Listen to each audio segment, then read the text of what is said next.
बिस्मिल्लाहिर्रहमानिर्रहीम। अस्सलाम वालेकुम। Welcome to she's cooking corner. तो क्या हाल है आप सबके, कैसे हैं आप सब। तो जी आज हम अपने किचन में जो रेसिपी बना रहे हैं बहुत ही ज़बरदस्त रिफ़्रेशिंग ड्रिंक है।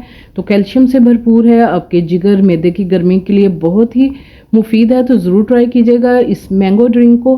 तो अगर आपने ये नहीं पिया तो कुछ भी नहीं पिया। तो रेसिपी जानने के लिए वीडियो को लास्ट तक देखिए स्किप किए बगैर। तो जी बिस्मिल्लाह करते हैं, स्टार्ट करते हैं अपनी रेसिपी को। तो जी यहाँ मैंने हाफ कप जो है रेगुलर चाय वाला कप आप ले लें। तो वो मैंने साबूदाना जो है ये सोक किया है पानी में 10 मिनट के लिए। किसी भी ग्रोसरी स्टोर से आपको इजीली मिल जाता है। ये वाइट कलर के बॉल्स होते हैं। तो आपके जिगर मैदे की गर्मी को दूर करता है और कैल्शियम से भरपूर है। तो 3 ग्लास मैंने पानी जो है बॉयल कर लिया है। पानी निकाल के आपने इसमें डाल देना है साबूदाने को और इसको आपने इतना पकाना है कि ये ट्रांसपेरेंट से बॉल्स हो जाएं। इसी दौरान अगर आप मेरे चैनल पर नए हैं तो प्लीज़ इसको सब्सक्राइब भी कर लें, लाइक करें, शेयर करें और बेल आइकन के बटन को ज़रूर प्रेस कीजिएगा। तो जी आप देख सकते हैं ये ट्रांसपेरेंट से हो गए। तो अब मैं इनको स्ट्रेनर में निकाल लूँगी। ये देखें इस तरह से 5 से 6 मिनट में हो जाएंगे। तो इनको जल्दी से आपने स्ट्रेनर में निकालना है और ऊपर से ठंडा पानी जो है इसके आपने बहाना है ताकि ये इसकी स्टिकीनेस जो है वो ख़त्म हो जाए और इसका कुकिंग प्रोसेस भी रुक जाए। तो आप देख सकते हैं खूबसूरत से बॉल्स जो हैं ये हमारे जो हैं बन गए हैं। तो इसको हम एक साइड पे रखेंगे बॉल में डाल के और जो जो इंग्रेडिएंट्स इसमें जाएंगे वो आप नोट कर लीजिए। बाकी के बहुत ही आसान है इसको बनाना और मज़ेदार बहुत बनता है। तो जी इसके लिए मैंने 1 kg लिया है मैंने। तो जी इनको अच्छे से वॉश करना है आपने और 4 के जो है मैं पल्प रेडी करूँगी छील के और 1 का हम क्यूब्स कटिंग कर लेंगे और 2 ग्लास इसमें हम दूध के डालेंगे। तो आप देख सकते हैं इसमें बर्फ़ जो है वो जमी हुई है थोड़ी थोड़ी सी।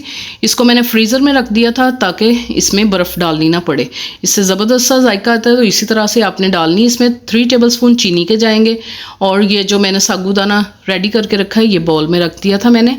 तो जी इसको छील के मैंने ये देखें आप रफली कटिंग कर लिया और 1 के मैंने क्यूब्स में कटिंग कर ली। इससे गार्निशिंग करेंगे। तो जी एक ब्लेंडर जग ले लेते हैं, उसके अंदर हम रफली कटिंग किए हुए मैंगोज़ डालेंगे और 3 टेबलस्पून आपने चीनी के डालने। अकॉर्डिंग टू टेस्ट कम या ज़्यादा आप डाल सकते हैं इसमें। और अच्छा सा इसको ब्लेंड करेंगे ताकि इसकी पेस्ट रेडी हो जाए। और अगर हम इसमें दूध या पानी डालेंगे तो इसके चंक्स रह जाएंगे। तो इसमें आपने कुछ भी ऐड नहीं करना अभी और इसको अच्छा सा आपने ब्लेंड करना है ताकि ये पेस्ट रेडी हो जाए। तो फिर आपने इसमें जो है दूध शामिल कर देना है। तो जी इसमें मैंने दूध शामिल कर दिया और अच्छा सा ब्लेंड करेंगे इसको। और इसमें कोई भी बर्फ़ डालने की ज़रूरत नहीं क्योंकि हमने बर्फ़ वाला दूध ही शामिल किया है। तो ज़बरदस्त सा रेडी हो जाएगा। तो जी बॉल में निकाल लेते हैं इसको। तो बहुत ही रिफ़्रेशिंग है और इसके अंदर आपने डालना है ये साबूदाना। ये कैल्शियम से भरपूर होता है, आपके जिगर मैदे की गर्मी को दूर करता है, स्टमक के लिए बहुत ही अच्छा है ये। तो जी इस तरह से हम इसको कर लेंगे तो ये सेपरेट हो जाएंगे बॉल्स। तो सर्विंग ग्लासेस में आपको सर्व करके दिखाते हैं इसके फाइनल लुक। इसमें आपने बिल्कुल भी बर्फ़ नहीं डालनी लेकिन चिल ठंडा आपने फ्रीज़र में रख के इसको सर्व करना है। तो ज़बरदस्त सा ये ड्रिंक रेडी हो जाता है। तो बहुत ही हेल्दी ड्रिंक है, रिफ़्रेशिंग है, समर ड्रिंक है। तो ज़रूर अब आपने ट्राई करना है क्योंकि ये मैंगो का सीज़न है। तो ज़रूर आप इसको बना के ट्राई कीजिए। तो रोज़ाना अपनी डाइट में शामिल कीजिए। ज़बरदस्त सा ड्रिंक हमारा रेडी हो गया।